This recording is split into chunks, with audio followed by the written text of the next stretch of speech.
I want to build something big. For me, success is defined as 3 generations from now. The thing I built has got continued impact on society. And it's just like, it's the plumbing where people don't even know it exists. Like they don't know the name, maybe, I don't care. I want to leave a legacy.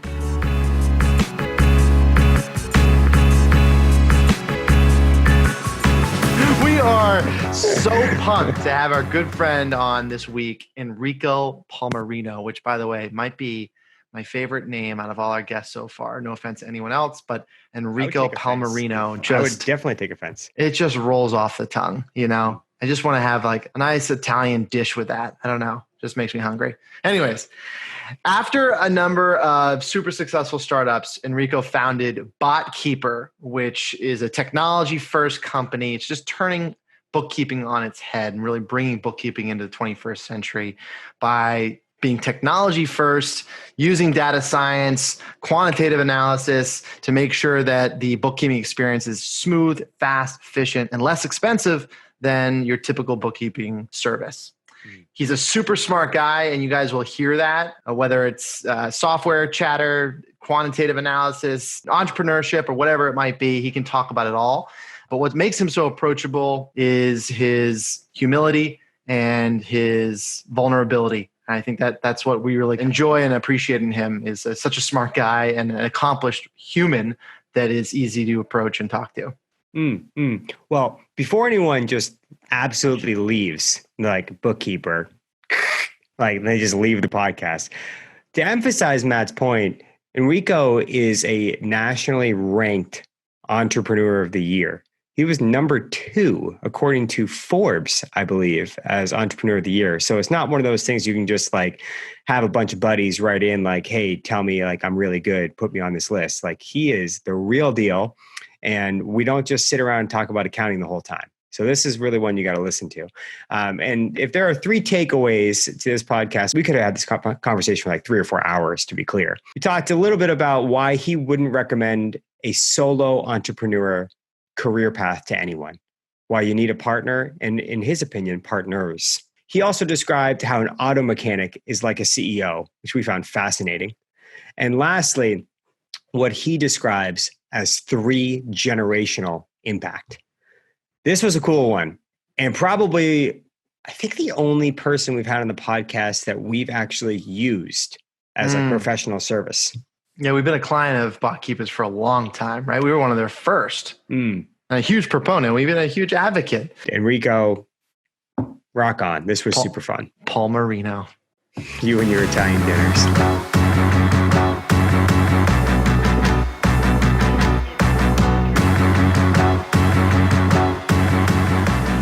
Rare that we actually have somebody on our podcast that we've done work with for a lengthy period of time. And we're really excited to highlight your story and kind of talk about your big moments that led to an epic journey. I mean, we don't even know really where to start. We were talking before you came on and we're like, do we talk about how he's a top 25, under 25 entrepreneur? Is that like way, way, way in the past? There's just so much you've done. So we're excited. Thank you for being on the show.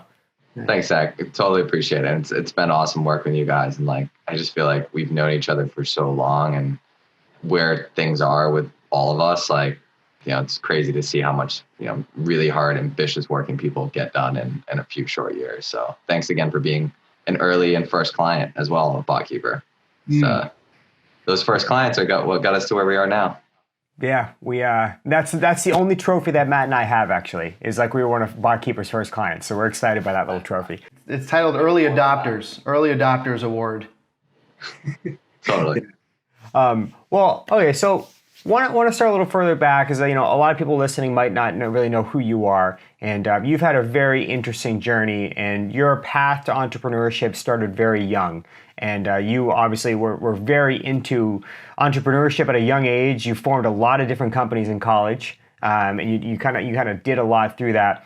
And I heard you say in a different interview, which I was interested by, and I wanted to hear a little bit more about it, that you chose Babson because it was an entrepreneurship school. And I found that incredibly interesting. I know when I chose UConn, I was like, they got great basketball, woohoo. I didn't think about that. So can you talk to me about how that was brought up in your childhood and really that journey to Babson?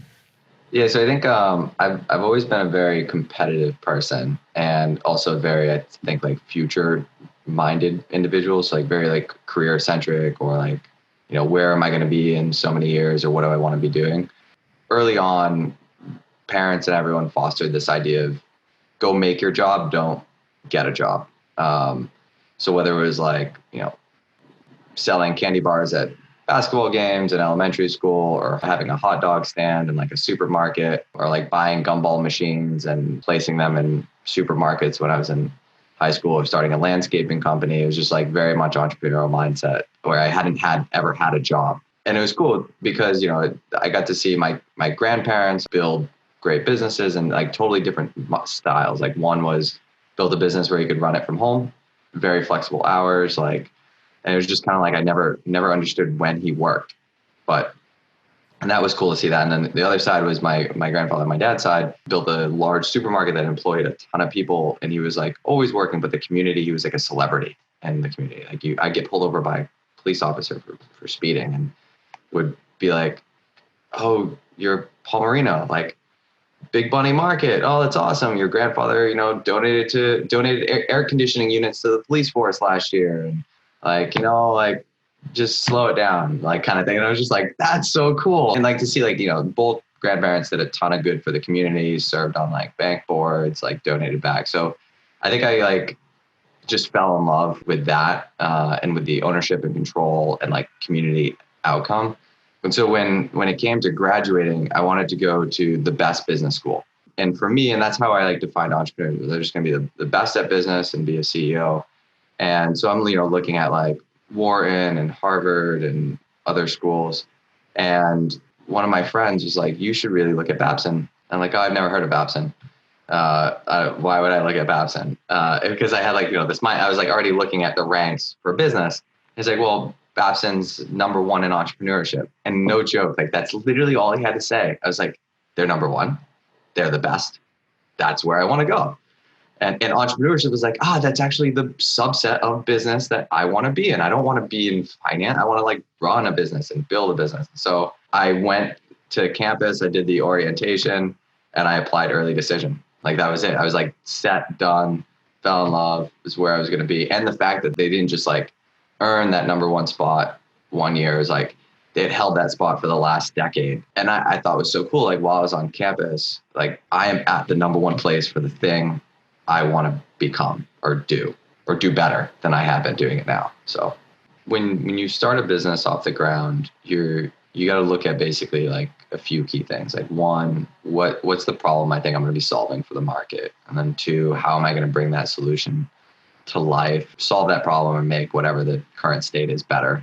And I think a lot of people like are really good at doing that, and they figure that out, and then they have some general understanding to like how they're going to make money. Like, I think it's going to cost me this, and I think I'm going to sell it for that, and then that's going to yield, whatever, this much profit or gross margin. Math is about solving problems. So inherently, I think I'm like programmed well to like always be looking at problems in society and be like, I had an issue with trying to find and hire a nanny, and like hated the process. And so like started building a nanny staffing software solution for it. I didn't just look at it as like, oh, it's a problem, like whatever. It's like, I bet I could do that better. And so I went after it. Where I like love about business is like, once I figured out how I'm going to solve the problem, then let me go into like the super granular detail of like economics behind solving that problem. And what are all the little levers that you can turn or adjust or tweak that can maximize the return on that resolution? So if I change how I solve the problem just slightly, does that give you like 10% or 20% better profit margins? Or does that allow you to like do a few other things as part of your solution that you weren't thinking about including, that would like put your solution over the top on anyone else in the market? And then I get like really into, forecasting it out. But for me, it's like the forecast is more replicating out how I think things are going to go. Where I love is like in the present, how can I optimize all the data points to get me a result I'm really happy with? And I think the benefit of that is when I've started businesses, if I can get the product to some level of traction, the part that usually screws up a company later is they realize that unit economics aren't great.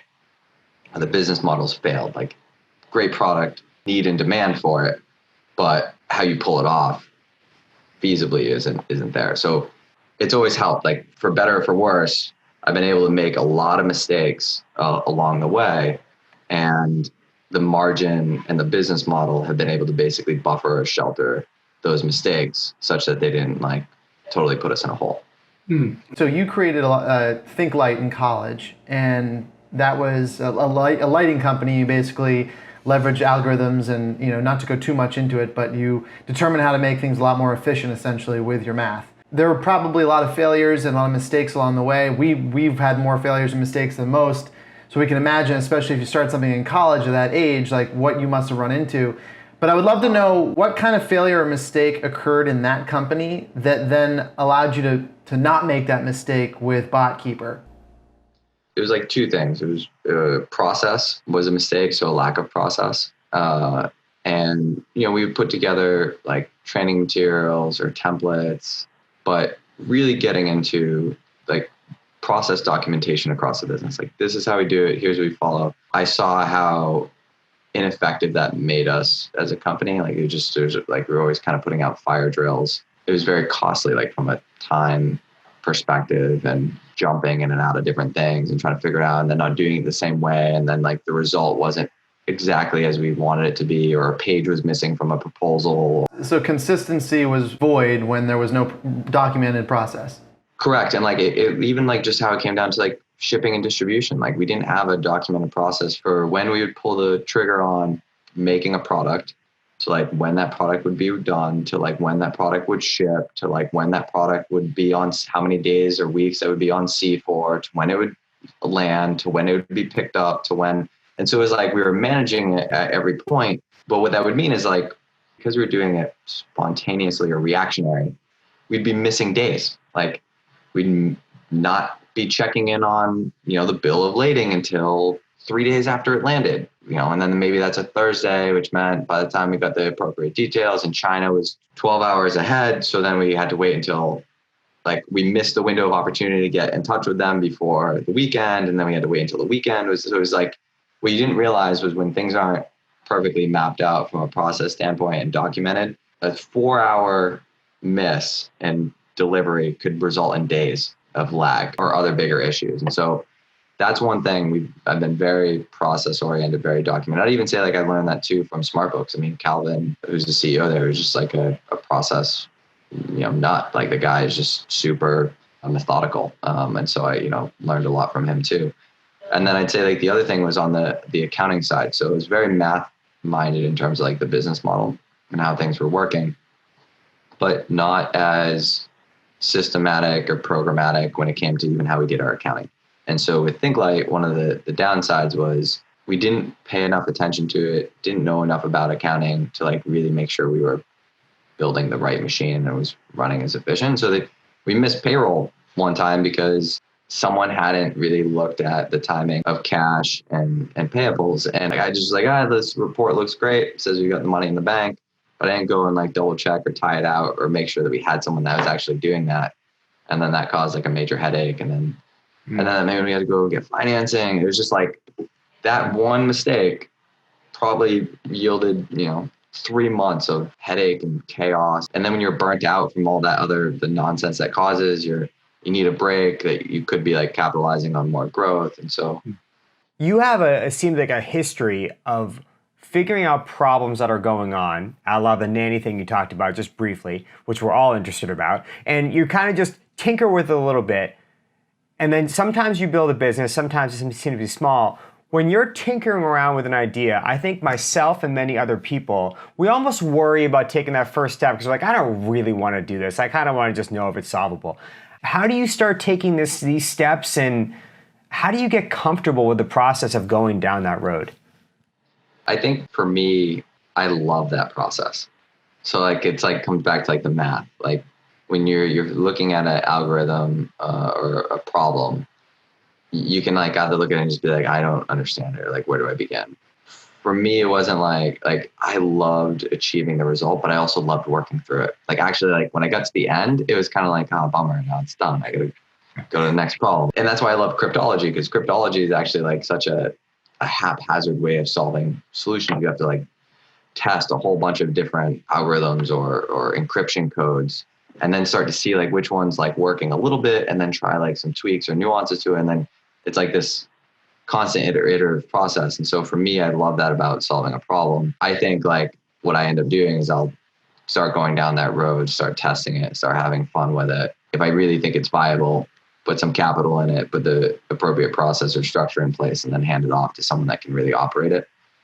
Because I only have so much time, and you know, Botkeeper consumes my life outside of the time I've dedicated to my family. That's a specific way to grow entrepreneurship in different angles. You can partner with other people, form the idea together, and then develop it together, and that person can run with it. But you're saying you almost identify the problem, figure out how to solve it to a certain degree, and then hand it off to somebody else to kind of operate it. That makes sense as another option, but how do you find that person? Like what process do you go through to kind of locate, identify that person and feel comfortable handing over the work you've already done?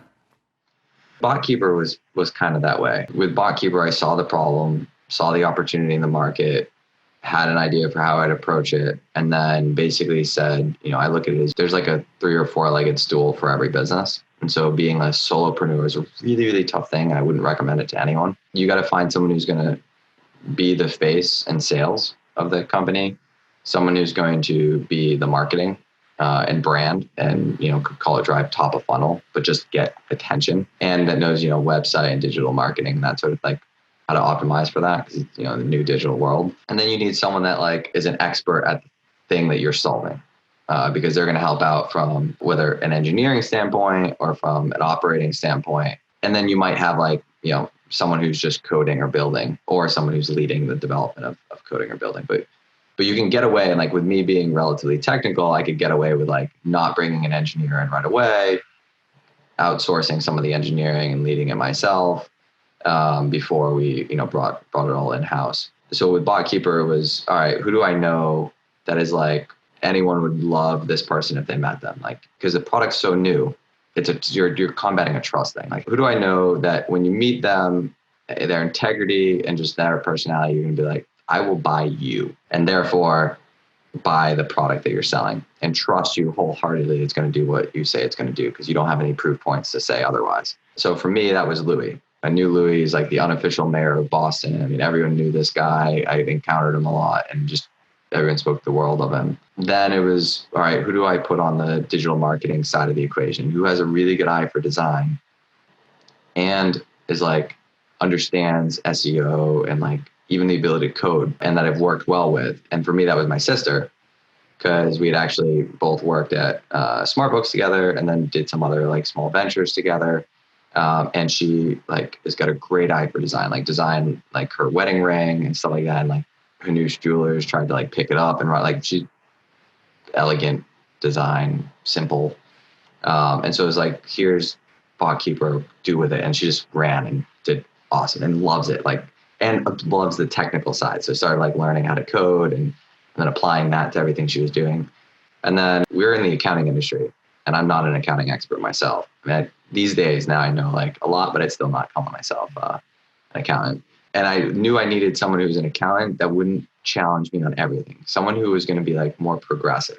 Because it was like everything I wanted to do with Botkeeper, if I had an expert traditional accountant, they would have told me it can't be done. Andy and I had worked together and crossing like a few times. He's like probably the shortest lived run at EY of like anyone. He went to EY, like quit 3 or 4 months later, maybe 6 months. But it was like, I can do this myself. And when he started his own tax firm, like straight out of college, EY was like, screw that, I can do it better. Started his own tax practice. And I love that like risk taking, like driven, but he's also very numbers guy, and also he was a great compliment, like from a risk aversion standpoint for me, but not too much. And so gave him a call and was like, 5 a.m. in the morning at a Starbucks pitching him on Botkeeper. And he was just like, I love it. I get it. This makes sense. Let's do it. And that was the team. I got to play like perfect CEO role, which was, the way I describe it to everyone is like, there's the wheels of the wagon. So each department is a wheel. And my job is to tell you to run as fast as you possibly can. Make that wheel spin as quickly as you can. And there's always going to be a wheel that is either spinning too fast for the other wheels, or a wheel that's spinning too slow for the other wheels. And it's going to cause it. And it's my job to basically helicopter to the different wheels to try to either bring them up to speed or slow them down just enough to allow everyone else to catch up so that the wagon doesn't go off the road. When you're not a solopreneur, now you're like, someone's totally dedicated to sales, someone's totally dedicated to marketing full time, someone's totally dedicated to ops and the thing you do. And I get to just optimize those as well as like guide vision, solve problems. And so, yeah. I was sure you were going to say that you were going to be holding the steering wheel. That's where I thought you were going. No, I'm like auto body repair. I'm like with the little guy with a little oil, just like putting it on the wheel, getting dirty and trying to make those wheels spin faster. Zach, did you have Oregon Trail in your head when he was talking? I was thinking Oregon Trail the whole time.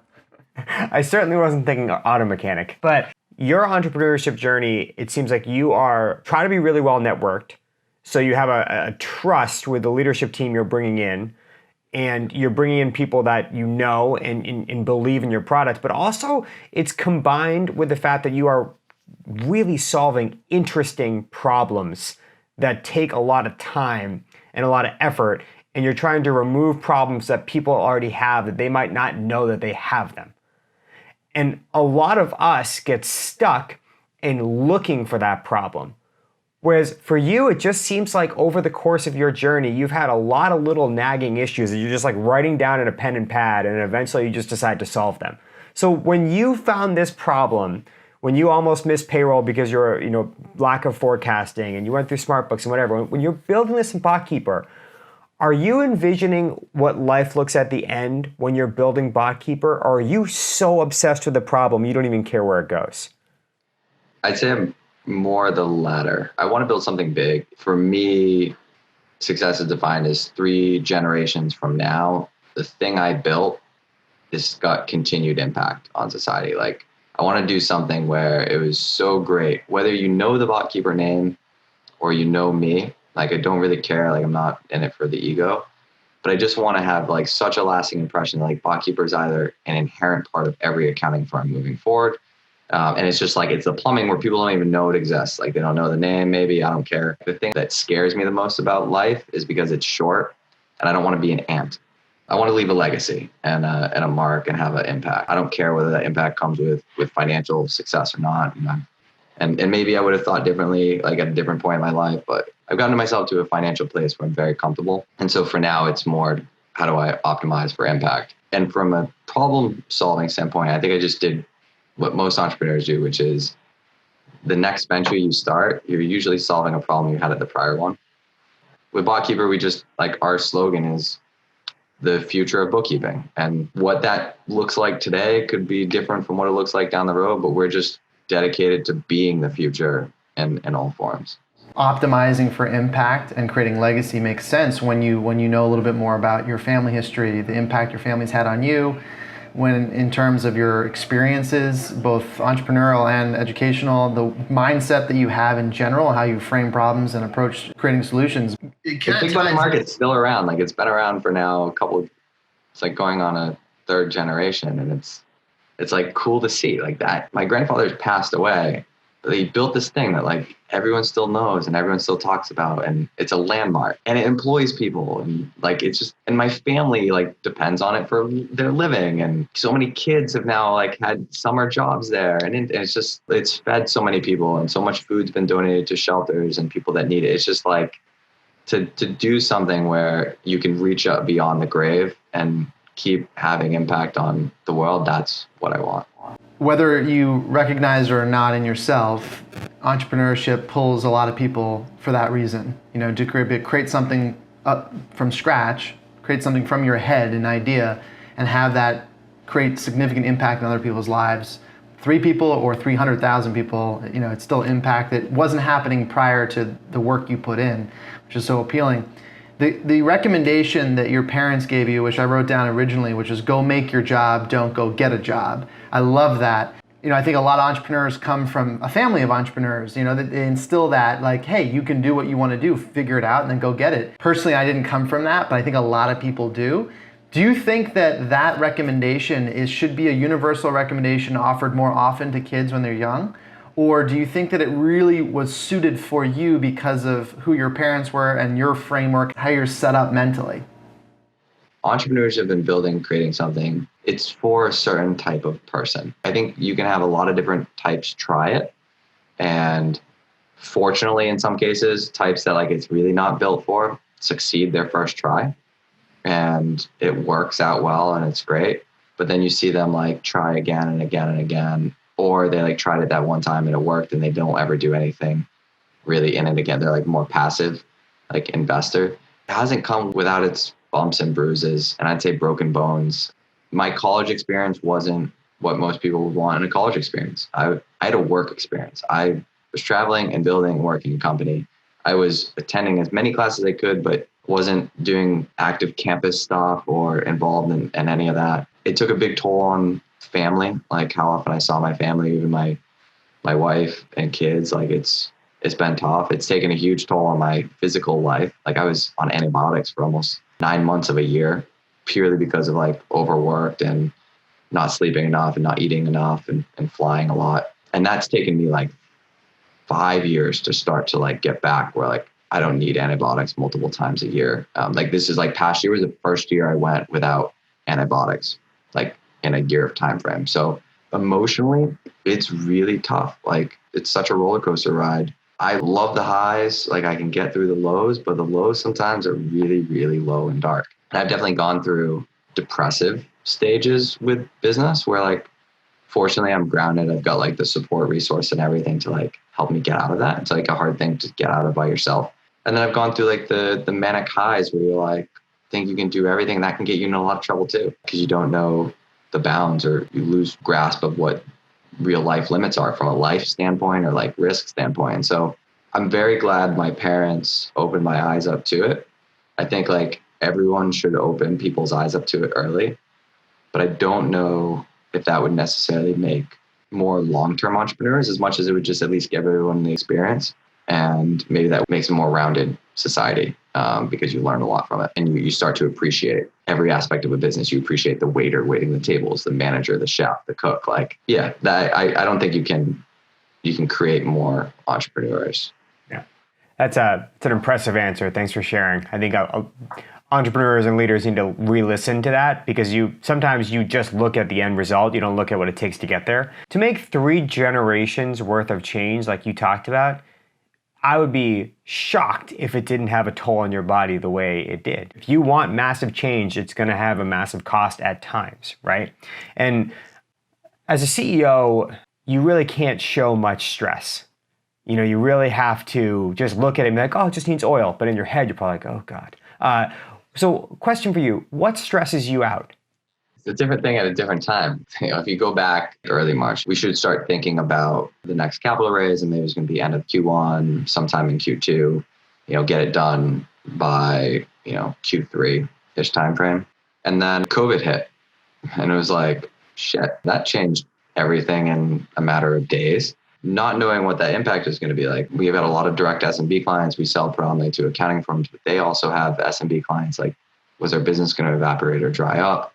Or we need to like, you know, reduce burn because who knows if we're going to be able to raise the capital in time frame. So it felt like the whole weight of the world was on my shoulder. There's, you know, a couple hundred people now at Botkeeper that depend on Botkeeper. There's been so many babies that have been born since Botkeeper and marriages that have happened and families created. And it's like, all of that depends on this stable income in a market where like jobs are being laid off and fired. Like, if I can't get us through this, like, it was super stressful. And all the VCs I was talking to, 1 out of 3 weren't investing until Q3. 1 out of 3 narrowed the scope on what they're investing. And that left 1 out of 3 to like even consider. And that's, you know, the stats on raising. It's like, that just huge disadvantage. Now, I battled through that with like 21-hour days and at least like 18-hour plus days, like on an average over 7 days a week. Like, it was just all out grueling and exhausting. And I felt like shit for about 2 months, but we closed a big round and got a big VC and I came out the other side very plausibly.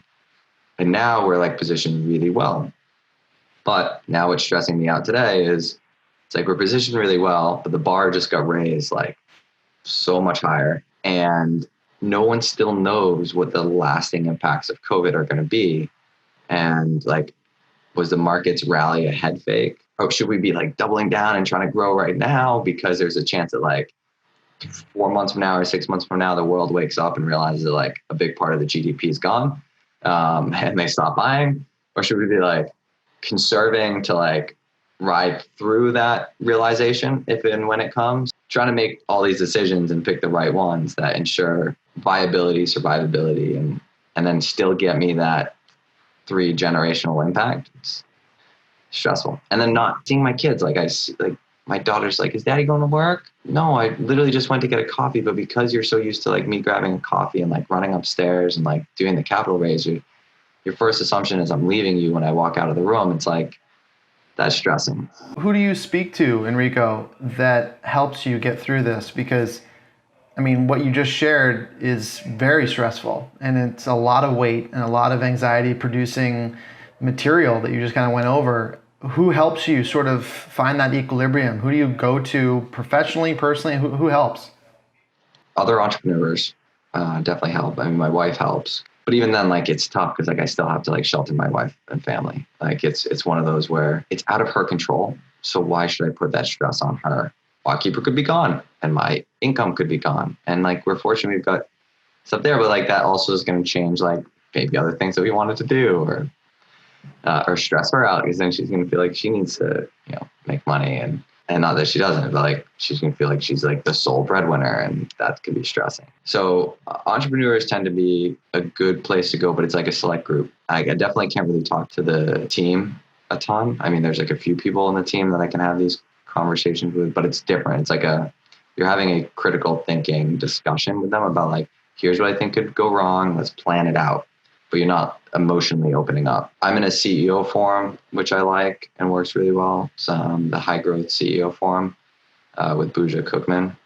And on that, it's been cool because like we all went through COVID together, and we all were just basically like talking about like, I just feel like the weight of the world's on my shoulders, and what are we going to do, and how do we do this? Like talking about furloughing employees and laying off staff, and what's that like? And I've never done that before. And how should I behave? Should I show how sad and like gut-wrenching this is for me, or should I be like somber, or should I be like try to be positive about like it's so many dynamics I've never dealt with, and having other entrepreneurs that you can run it by, but a very select few. Because the thing I've told people, and I think I've learned, is that if you go and tell the whole world you've got a lot of problems, most of the world's happy you have them, and those who aren't happy you've had them, you've done yourself no additional good. Because if things aren't going so great for the business, you really need more people buying your business, like buying the product you're selling, because that will help you get out of those problems, hopefully. And if you're telling everyone like things aren't going so great, like they're not going to be as inclined to buy a product or solution from a company that they don't think is going to be around, or that's having problems. And what is that an indicator of? And so you just kind of like got yourself into a deeper hole. So it's a select group of entrepreneurs you can trust and confide in that will keep it confidential. The convos is important. So that CEO forum, and I also really like YEC. I do an entrepreneur ski trip once a year. It's like 40 to 60 entrepreneurs. We go on a mountain for a long weekend and like open up about everything. But it's like what's happens on that mountain stays on the mountain, and then everyone goes back to, those are my outlets. Yeah, those are great. Thanks for sharing. And it's really interesting, if you read anything about leadership, vulnerability is almost at the top of the list, but also inspiration and making people feel hopeful is also there. Like, so you have to be able to balance that. It's like, yeah, I'm going to be vulnerable and should be transparent, but I don't want to be like down in the dumps, and I need to make sure people know that I'm optimistic and positive and hopeful, and balancing that's challenging. Yeah. I find just being like as honest with people as you can when you have to deliver the message. You don't help your company by telling them all the potential problems or risks until it like is really looking like it's going to be a scenario where like if you can't solve it, it's like now I need like everyone to hopefully help me solve it, because it's like a last ditch effort or bail. One of the best things I think I did is when I cut some employees and we made a decision to like make some cuts, I literally said to them, I was like, I don't know how this is supposed to go. Like, I don't know. I don't even know what to say. Like, I'm having a hard time. I've never done this before. And I feel terrible that we have to do this. But like not doing this is going to put us in a bad position. And it was funny because like I got messages back and people were just like, thanks for being so like honest and like straightforward. And I watched you and I felt bad. Like, and I had to do like some of it virtual because we're in a virtual environment, being real. That's the burden we carry. Yeah. What are some bad recommendations you hear in entrepreneurship? A couple bad recommendations are your VCs will come in and try to like push for growth. And they'll be like, you need to spend or deploy our dollars. Terrible recommendation. Just throw that out the door. Grow and spend according to what makes sense for your business. Like money is like heroin. You start spending it, it's addictive, and you just go down a really bad path. Other recommendations are like when COVID came and everyone's like, you're trying to basically hedge the business to get through something that you don't know, but you got to make some decisions. And this, the whole world says, cut deep, cut once and cut deep. I don't agree. I think there's death by a million cuts, but I also think there's something like there's a first batch of cuts and a second batch of cuts. And if you cut to the second batch of cuts right out of the gate, you set yourself back so far because they'll like hire those people back if things don't turn out bad. And you also culturally just destroy, like the deeper you cut, the bigger impact on culture because you touch more areas. So it's like, cut appropriately is probably the better, not this idea of cut deep. So I've seen it go bad. And then there's the recommendation, like you need to build like a cult-like following for your business. And I don't think that that's the case because historically what I've seen is when people build real cults, there's like almost like it has like a finite period. Like you can maintain a cult-like structure until you can't. And it's like when that binary switch happens, a lot of people jump ship, a lot of things change, like there's like a new regime, or you just get people who don't question you enough. Like I want my team to question my judgment. Like it's fine. Like come at me. And ideally I'll debate you as strongly as I can. You debate me back. And hopefully we both come out of it with something different than either of us was saying. It's like a tweak or adjustment that makes the business better. So I don't think you really should instill a cult-like following. I think you need diversity and you need people that are willing to challenge a vision, buy the vision, want to see it come through, but willing to like challenge it along the way to make it better. First yes or no question. Do you think that being competitive is a requirement for successful entrepreneurs? I hate that it's a yes or no. You have to. That's it. So yes. Yes. And no but that's fine. Yes. And then second, you really wanted to go on and explain. Yeah, I just want to say you don't have to win at all. No. Yeah. Competitive doesn't mean bad thing, just, in some ways. And then do you think you can create 3 generations of impact without working those 18 to 20 hour days in long periods of time? Yes, I think you can.